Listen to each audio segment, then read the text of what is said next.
मैं जी बॉम्बे में पैदा हुई और पार्टीशन के बाद हम लोग यहाँ आ गए, लेकिन उससे पहले ही फ़िल्मी ज़िंदगी का आगाज़ तो मेरा वहीं पर हो गया। शेर अली उनका नाम था। उनके पास हम गए, उन्होंने कहा भी लड़की प्यारी सी है, इसको फ़िल्मों में काम करा दो। चूँकि मेरा ताल्लुक़ भी फ़िल्मों से है, इस सूरत में तो आपकी ये हेल्प हो सकती है। सच कहना बड़ा अच्छी बात है। बिल्कुल। पहले मेरी शादी जाफ़र शाह बुखारी से हुई, जो फ़िल्म के कैमरामैन हुआ करते थे। उनसे मेरा एक बेटा है जो बाहर रहता है। उसके बाद मैंने फिर मेरी दूसरी शादी शौकत हुसैन रिजवी साहब से हुई। रोकना नहीं चाहिए था मुझे, लेकिन मैंने रोका। वजह मुझे खुद नहीं पता आज तक लगी कि क्यों ऐसे किया, लेकिन मंटो साहब के भी अफसाने छुप के पढ़ती थी और ऊपर किताब का कवर कुछ और होता था। ये ऐसी शरारतें की हैं ज़िंदगी में। यास्मीन शौकत से यूं तो मैं कभी नहीं मिली थी, लेकिन पता मुझे ज़रूर था कि वो हैं कौन और उनकी कंट्रीब्यूशन हमारी फ़िल्म लाइफ में क्या है। और वो ख़ुद भी जब आई स्टूडियो में तो बड़ी खामोश थी और बिल्कुल ये नहीं लगा कि she was one of the top star actresses of her time. But again she was also kind of a very sober actress. Her characters were very quiet and very suffering, and she gave that impression as well when she was talking. She didn't seem to be a happy person, but a content person. Yasmeen Shaukat. मैं कम से कम यास्मीन को जानती हूँ और उस ज़माने में जानती थी, लेकिन शायद हम सफ़े अव्वल की अदाकारी से हट के ये नहीं जान पाए कभी, या मैं नहीं जान पाई कि यास्मीन का माहौल कैसा था घर का, जब वो जहाँ वो बड़ी हुई, पैदा हुई, बहन भाई कौन थे, कितने थे, कहाँ रहती थी, क्या ख्वाब देखती थी जब छोटी सी थी, कैसी थी, ये भी कुछ बताइए।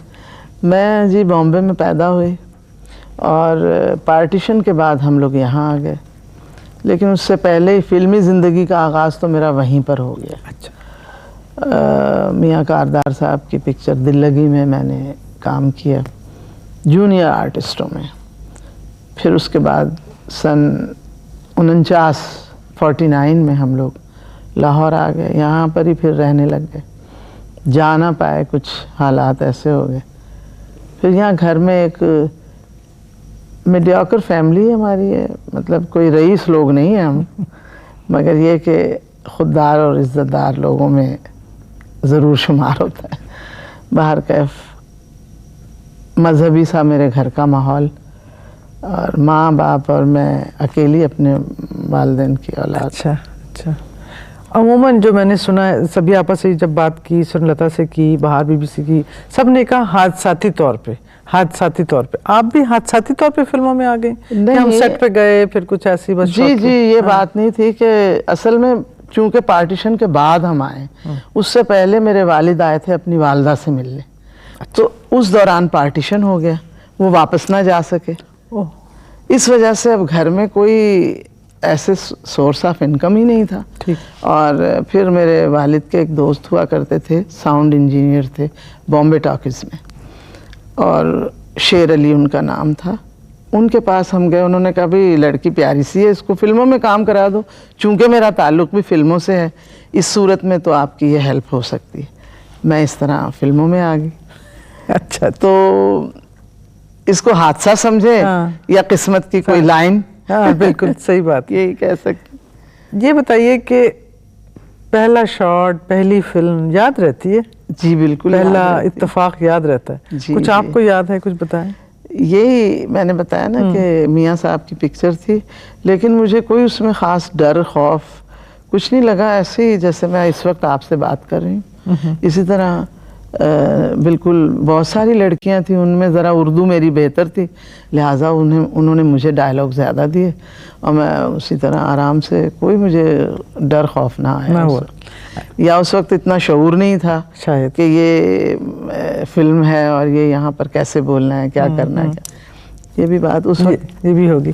पाकिस्तान बनने के बाद जब आप आई हो, फिर जब आपका फिल्म से एक बाकायदा रिश्ता जुड़ा जी, और आप फिर हीरोइन भी बनी, और फिर क्या उन फिल्मों के नाम लेने में तो इतने लंबी फहरिस्त है, लेकिन जब भी हम गिनवा रहे थे आपको। जी। लेकिन यहाँ पे फिर आपने जब एक्टिंग शुरू की, वो कुछ थोड़ा सा माहौल बनाइए, क्योंकि आजकल का और उस वक्त का माहौल में लोग कहते हैं बहुत फ़र्क है। जी। आप बताइए कि उस वक्त। जी बहुत फ़र्क था। यानी उस वक्त देखिए ना, मंटो साहब की कहानी थी, बेली फिल्म थी मेरी, पाकिस्तान में पहली फिल्म बेली थी। मसूद परवेज़ साहब डायरेक्टर थे और मंटो साहब की कहानी थी। फिल्म इतनी अच्छी तो नहीं गई क्योंकि उस ज़माने में नया नया पार्टीशन बना था और ये मौजू भी उस पार्टीशन पर ही फिल्म बन रही थी। पढ़े लिखे लोग होते थे और बड़े लिए दिए रहते थे, एक दूसरे का प्यार, इज़्ज़त, एहतराम, और सबसे ज़्यादा बड़ी हस्ती उस वक्त डायरेक्टर की होती थी। और टाइम पे पहुंचना और बड़े ध्यान से सुनना कि डायरेक्टर क्या कह रहा है, कोशिश करने के जो उनकी मर्ज़ी उस हिसाब से मैं बोलूं। तो कोई ऐसी बेहूदगी नहीं होती थी, कुछ खुदा ना खास्ता ओवरलैपिंग नहीं होती थी, कोई जुगतें जिसको कहते हैं पंजाबी में वो नहीं होती थी। मतलब है ज़रा एक उस माहौल में एहतराम को बड़ा, एक दूसरे की इज्जत करना जो था ना, वो पहली नज़र में और पहली जो कोशिश ये होती थी कि हम अब एक दूसरे से मोहब्बत से पेश आएँ, एहतराम से पेश आएँ। हमारी फिल्मों में गाना जी और नाच भी, अब तो शायद नाच ज़्यादा हो गया है, लेकिन गाना एक फिल्म का एक बहुत अहम जुज होता था। जी। आपको क्या मौसीकी से वैसे भी शौक था या फिर आपको अजीब सा तो नहीं लगता था कि अब किस तरह गाना या किस तरह एक्टिंग करनी उसकी, या उसके साथ गाना तो मैंने तो कोई गाना गाया नहीं, लेकिन पिक्चराइजेशन की बात जी, हाँ। वो गाने बड़े खूबसूरत होते थे, अशार बड़े उम्दा होते थे, मकसद होता था गाने का, और उस मकसद को फिल्म में फिट करना, फिल्म में भी उसका मकसद हल होता था, उस गाने से ताल्लुक होता था, उसका जुड़ा हुआ होता था।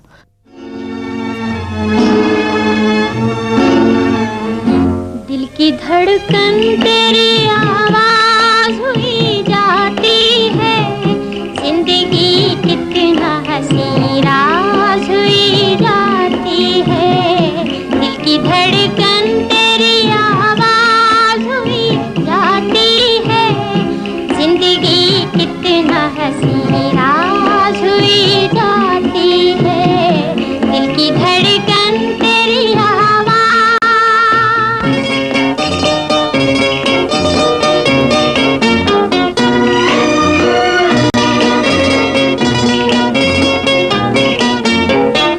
मिल गई हो तुझे शायद मेरी नजरों से खबर, मिल गई हो तुझे शायद मेरी नजरों से खबर।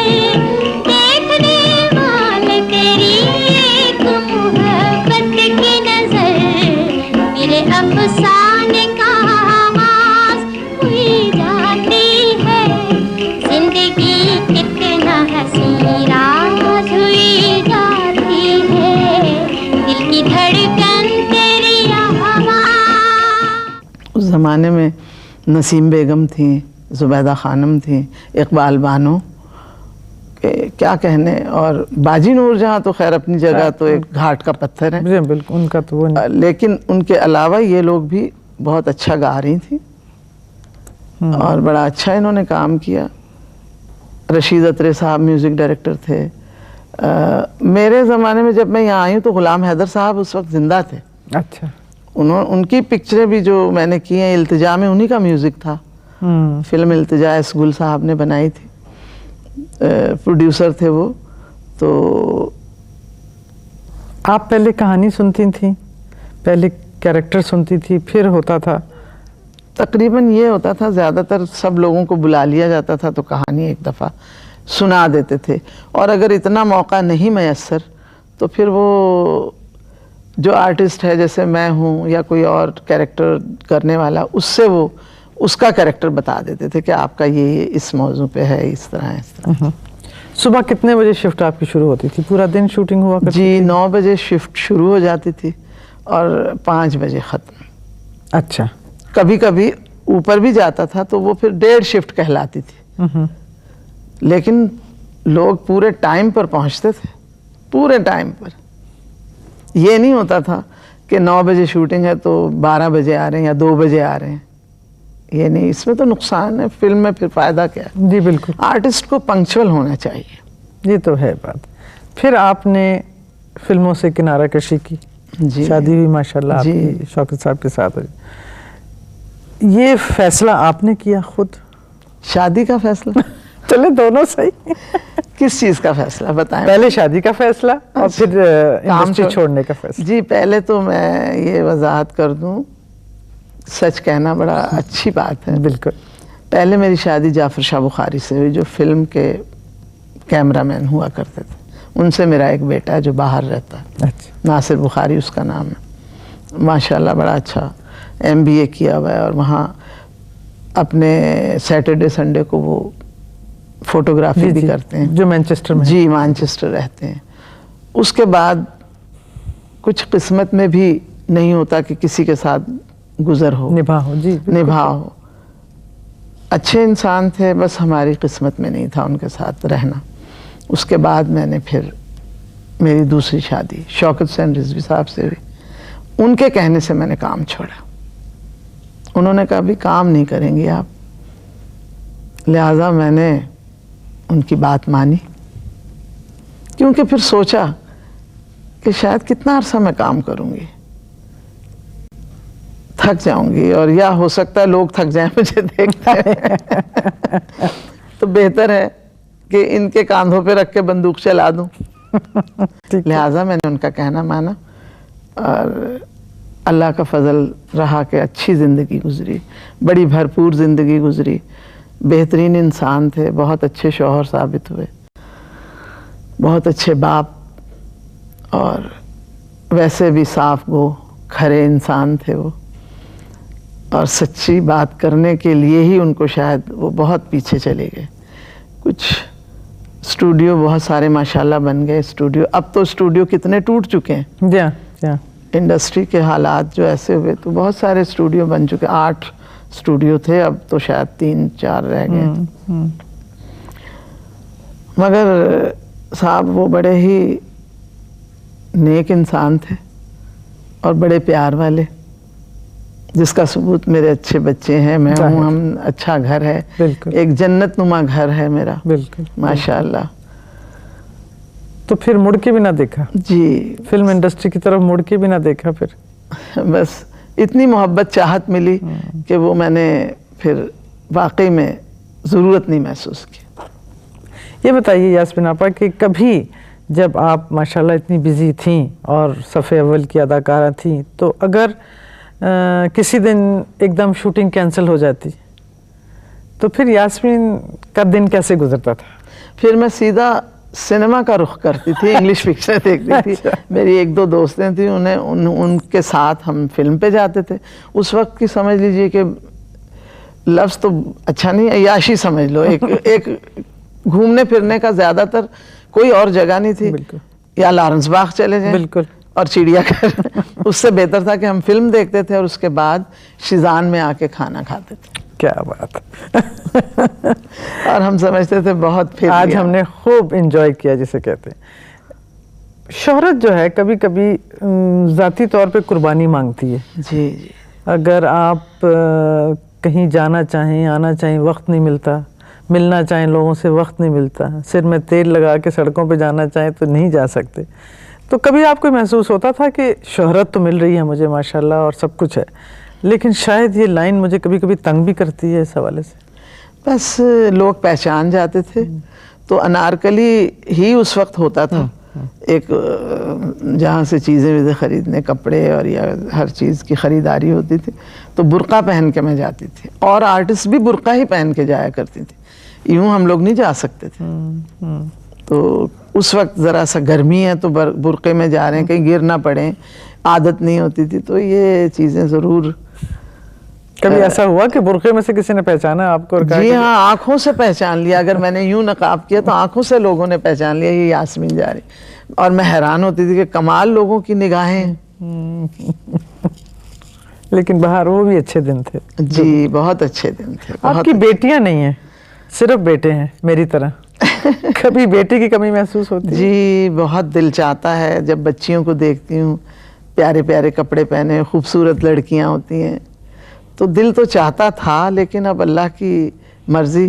लेकिन मेरे बेटे बहुत अच्छे बच्चे हैं।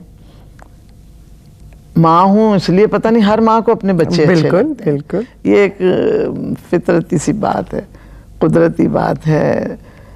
अच्छे बच्चे हैं, नेक बच्चे हैं, बड़े बाअदब हैं माशाल्लाह। उन्होंने बाप की भी बहुत खिदमत की। मुझे महसूस नहीं हुआ कि मेरे घर लड़की नहीं है।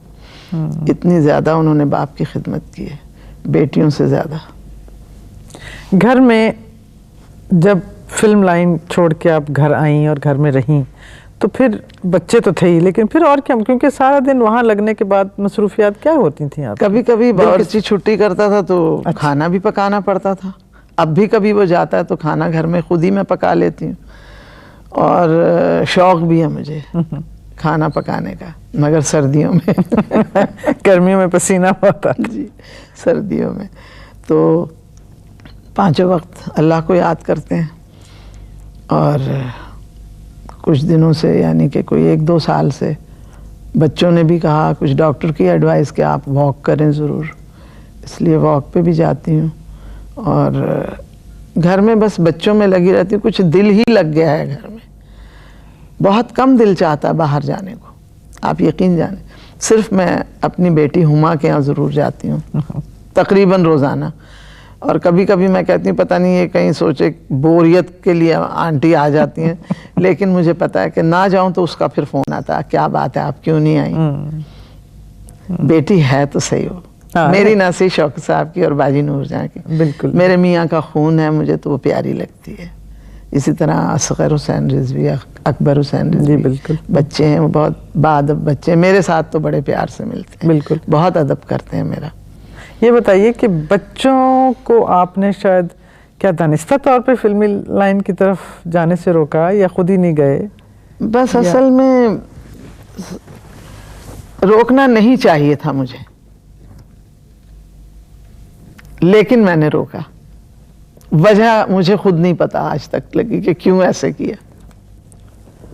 शायद कुदरत को इतना मंजूर नहीं था। लेकिन बड़ा बेटा तो मेरा सारे स्टूडियो में, जो अब वैसे स्टूडियो तो बंद किया हुआ है हमने, लेकिन जो हमारी आउटडोर की चीज़ें जैसे कैमरा है, ये चीज़ें जाती रहती हैं किराए पर। और अब उसका इरादा है दोबारा उसको शुरू करने का। वो स्टडी कैम्प भी लाए हैं वहाँ से, और सामान, ये इसकी वो ट्रेनिंग भी लेकर आया है लंदन से, और इंशाल्लाह कुछ महीनों बाद वो शुरू करने वाले हैं। एक फ्लोर को ठीक ठाक करा रहे हैं। अच्छा। आपको भी बुलाएंगे जब ओपनिंग करेंगे इंशाल्लाह ताला। तो लेकिन आपने वैसे चाहा कि वो इस तरफ ना जाएं? हाँ, लेकिन मैं पछता रही हूँ, क्योंकि बाप का नाम रोशन वो इसी लाइन से करेंगे, क्योंकि इसी दुनिया में उन्होंने आँख खोली, फिल्मी दुनिया में। स्टूडियो में ही हमारा घर है, वहीं पर वो बच्चे पैदा हुए, आस पास के माहौल वही माहौल था। गो के वो जाते नहीं थे, उनको इजाज़त नहीं थी शूटिंग देखने की, ना वो किसी दफ्तर में जाते थे। लेकिन अब वक्त का तकाजा और ज़रूरत ये है कि वो इसको जाने पहचाने, क्योंकि शौक साहब ने इसी लाइन में तरक्की की, नाम पैदा किया और बड़ी मेहनत की उन्होंने। जाहिर है बाप के नाम को रोशन रखना चाहिए उन्हें। बिल्कुल। तो और मैं भी, मेरी भी अब ख्वाहिश यही है, किस तरफ, और वो खुद भी चाहते हैं। उनको बल्कि मुझसे ज़्यादा अपने बाप से प्यार है। ये बताइए यास्मीन आपा कि एक्ट्रेस की अगर बात करें, एक्टिंग की अगर बात करें, आपको महसूस होता है कि आप बहुत अच्छी एक्ट्रेस थी, मुनासिब थी, मेहनत की? कौन से किरदार आपको ऐसे लगे कि इसमें उस किरदार ने आपको निचोड़ दिया और आपकी पूरी सलाहियत को सामने लाए? 2-3 पिक्चरें ऐसी हैं। एक तो सलमा, उसमें पहला मेरा ख्याल है वो गूंगी का कोई एक्शन करना था, तो कुदरती तौर पे वो इतना खूबसूरत हुआ और बड़ा ही अच्छा वो किरदार था मेरा। और आदमी में मैंने जो काम किया वो भी मेरा ख्याल है, लोग कहते हैं कि मैं अच्छा काम करती थी या अच्छी आर्टिस्ट थी, मुझे अपने इन चीज़ों का खुद नहीं पता, क्योंकि व्यूअर्स ज़्यादा बता सकते हैं आपको कि मैं क्या कर रही हूँ कैसे। लेकिन ज़्यादातर मुझे कैरेक्टर मिले घरेलू किस्म के। शायद मेरी नेचर में ये बात थी, और वही अब भी घरेलू ही कैरेक्टर कर रही हैं और बड़े कामयाब कर। यही मेरा फिर अगला सवाल था, आपने कॉमेडी नहीं किया या लाइट कैरेक्टर कम किए? आपको ज़्यादा, मैंने भी, मुझे याद है, ट्रेजेडी का लफ्ज़ नहीं करना चाहिए, ड्रामा, जी जी, ड्रामे की तरफ। जी जी। क्यों? क्या खुद आप इस किताबें में पढ़ती थी, नॉवेल, उसमें भी मुझे ट्रेजेडी नावल बहुत पसंद थे। रशीद अख्तर निदवी, उनकी नावल मैं ज़्यादा पढ़ती थी, और नसीम हिजाज़ी की मतलब तवारीख़ी हिस्टोरिकल जो नावल हैं वो मुझे बहुत पसंद थे। और वो मेरे वालिदैन भी इजाज़त देते थे कि उसमें कोई इस किस्म की बातें नहीं, लेकिन मंटो साहब के भी अफसाने छुप के पढ़ती थी और ऊपर किताब का कवर कुछ और होता था। ये ऐसी शरारतें की हैं ज़िंदगी में। तो शायद कुछ पता नहीं, एक लिखने वाले भी मुझ पर ये ट्रेजेडी ज़्यादा लिखते थे, ड्रामा ज़्यादा लिखते थे। 2-2 3-3 सफ़े के ड्रामे मैं बोल जाती थी, मुँह ज़बानी याद हो जाते थे। हाफ़ज़ा भी बेहतर था। अब तो खैर उम्र आ गई है, वो जवानी थी तो ज़रा याददाश्त भी बेहतर थी। अब तो बात भूल जाती हूँ करते करते बात वैसी रह जाती। यास्मीन शौकत कैसी माँ है? सुना सख्त है बहुत। बच्चे भी यही कहते कि अम्मी जी शुक्र है हम लड़की नहीं थे, वरना आप तो टीवी लगा देती, बंद कर देती कमरे में। वैसे थोड़ी सी सख्ती बेहतर होती है बच्चों के लिए, मेरा ख्याल है। हो सकता है कि मैं गलत हूँ, लेकिन मैंने अपने बच्चों को जो सख्ती की वो बेहतर ही पाया। उन बच्चों को ज़्यादा लाड प्यार जो है ना वो बिगाड़ देते हैं बच्चों को, मेरा ख्याल है। कौन सी बातों से आप अपनी ही कौन सी आदतों से बहुत तंग हैं?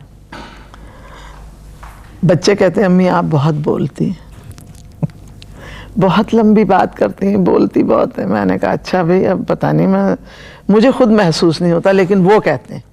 लिहाजा हो सकता है कि मैं बाज़ वक़्त कहती हूँ या अल्लाह मैं किस तरह ये बच्चे क्यों कह रहे हैं मैं इतना बोलती हूँ। फिर मुझे और 2-3 दोस्त हैं जो बेतकल्लुफ़ कहते बस करो, ख़त्म करो इस बात को, लंबी बात करती है, तुम्हें एक बात को पकड़ लेती तो छोड़ती नहीं। तो ये वाकई मुझे भी खुद महसूस होता किसी वक्त। आजकल अब शौकत साहब के जाने के बाद दिन कैसे? बस दिन अल्लाह को याद करने में गुजरते हैं, और हर वक्त कोई लम्हा नहीं ऐसा होता कि मैं शौकत साहब को भूल जाऊं, आप यकीन जाने।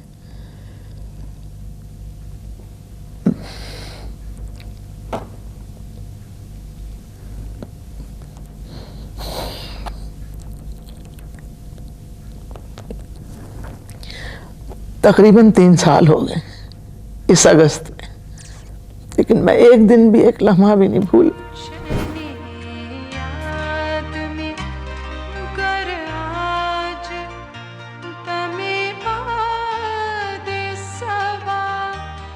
फिर से चाह